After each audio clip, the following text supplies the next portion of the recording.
Hey y'all, your mouthy rambunctious neighborhood Capricorn here. So I wanted to go ahead and highlight the video that had Mr. Jeremy Flowers Jr.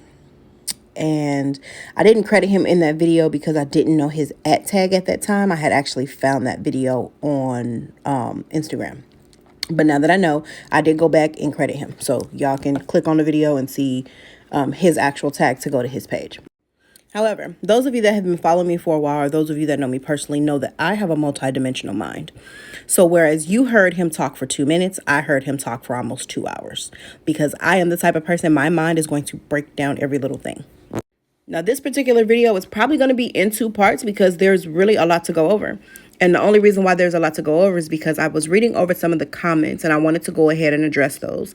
And I don't want anybody to think that they're wrong or I'm telling you that you're wrong, but I just want you to think deeper. Okay, that's all that is. I just really want you to think deeper. So I did take notes on some of the comments that I seen and just some of the things that I did want to go ahead and go over.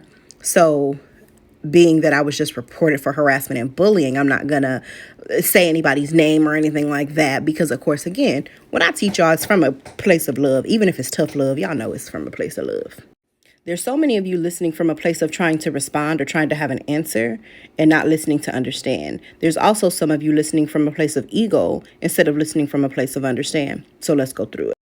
First and foremost, I will say, and I will continue to say, and it has been said time and time again by other people, you can only meet people as deep as they have met themselves. You don't truly know somebody who don't truly know themselves.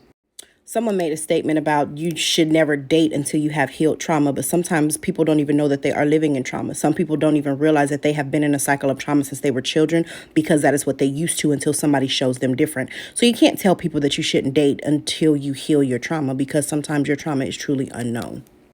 Now, let's be clear. Some people are here for a reason, a season, or a segment. There's no doubt about that. So when you grow to love somebody and you are in a particular season, sometimes they are just for that season. So as you elevate, they don't. Vice versa. It happens. You all are no longer compatible. Someone also made a statement that we are redefining compatibility and describing a trauma bond. But if you go back and actually listen to what he stated your preference, what you look for, the things that you guys agree upon. So he said you have to go back and think. Are we actually compatible in the way that we think that we're compatible, or do we share a similar dysfunction? That's where listening and understanding comes in at. People are taking bits and pieces of it and not understanding the full message of which he is saying. This is the issue that myself and other spiritualists and practitioners have because y'all listen to what you want to hear. You have selective listening, like for part 2.